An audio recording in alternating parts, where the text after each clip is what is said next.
under false pretenses and then leave them stuck in the middle of a civil war. It's wrong.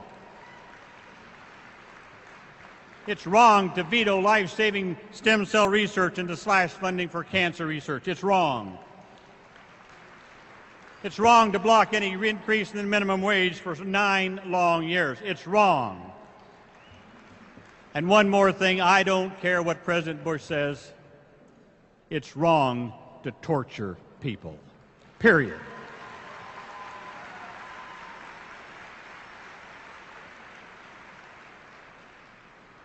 You know, as I traveled around Iowa and the rest of the country campaigning for other Senate candidates, everywhere I go, it occurs to me that 2 years after the last election, there's what I call a lot of buyer's remorse out there over the last election.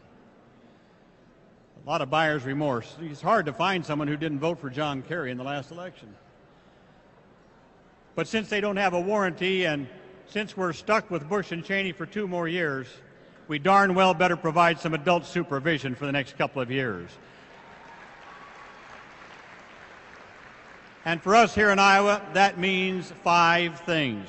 Leonard Boswell, Dave Loebsack, Bruce Braley, Sheldon Spencer, and Joyce Schulte going to the House of Representatives this year.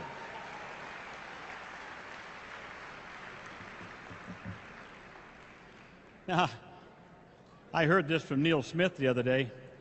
Neil was saying, you know, a lot of Republicans are going around saying that, well, if you elect the Democrats and they take over the House and the Senate, that all they're going to do is impeach Bush. They're just going to impeach Bush. Well, look, I want to disabuse you of that idea. We will not be impeaching George Bush. Now, as bad as Bush is, I don't know of one Democrat who wants to see Dick Cheney become president of the United States.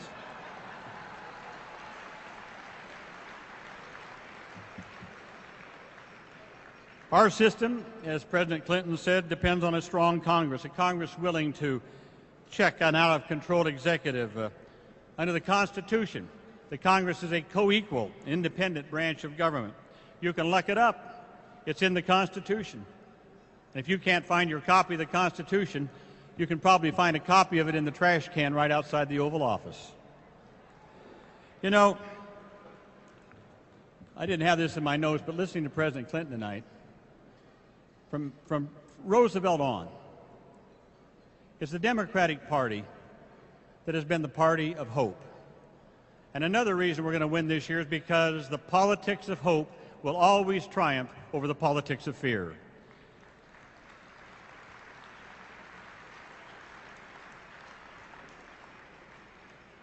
It's been said, and I picked this up listening to the President, it's been often said that we're a conservative country, that the United States is a conservative nation.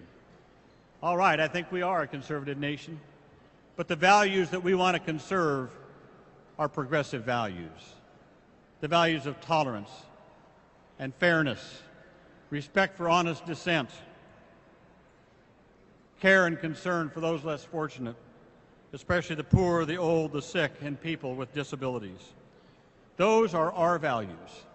They are the great progressive values of all Americans. They're democratic values, and that's why we will triumph on November the 7th. So, my friends, we again are privileged to have President Clinton back. Isn't he great? Wow. One of the great privileges of my lifetime in serving as your senator was to serve for 8 years when President Clinton and Al Gore were in the White House and the Vice President. They were great years, and we showed this country what together we could do. And even with a Republican Senate at that time and a Congress, we were able to work together and get things done, even with the onslaught of Newt Gingrich and those who unmercifully attacked our president at that time. But President Clinton never gave up his optimism and never gave up his hope and never quit looking for tomorrow and how tomorrow could be better than today. And that's why we love you, Mr. President. And that's why you'll always be deep in our hearts as one of our great Americans.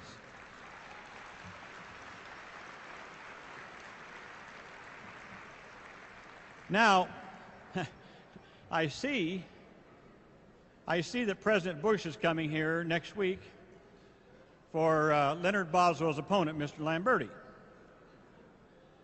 Well, I called up Leonard and I said, Leonard, that's it. I'm not going to raise any more money I'm not going to do anything anymore for you. From now on, all I want to do is raise enough money to pay for Bush to come back to Iowa 3 or 4 more times before the election. The fact that President Bush is coming here tells us all we need to know. That all these Republicans who are running for Congress in this state, if they get elected, they're not going to change anything. They're going to continue to vote to keep in power the same people that brought you Tom DeLay and Denny Hastert and Bob Livingston and Bob Ney and this whole sordid mess in Washington.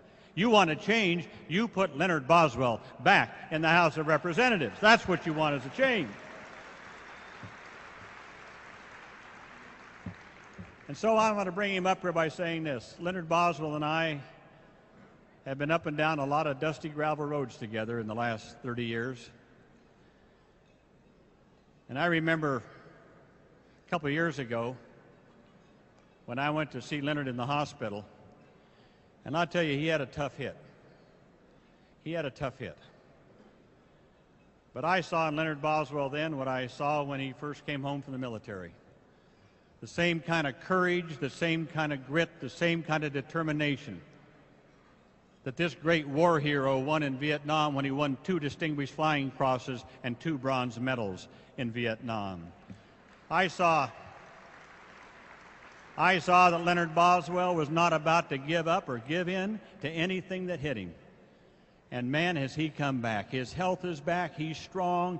He looks like the colonel that I saw when he came back from the Army after about 30 years, after about 20 years in the Army. And I'm telling you this, folks, there is no way that we're going to let Leonard Boswell down. He's going to be reelected, and he's going to be sent back to Congress because he represents all of us here in the state of Iowa. Our great friend, Leonard Boswell.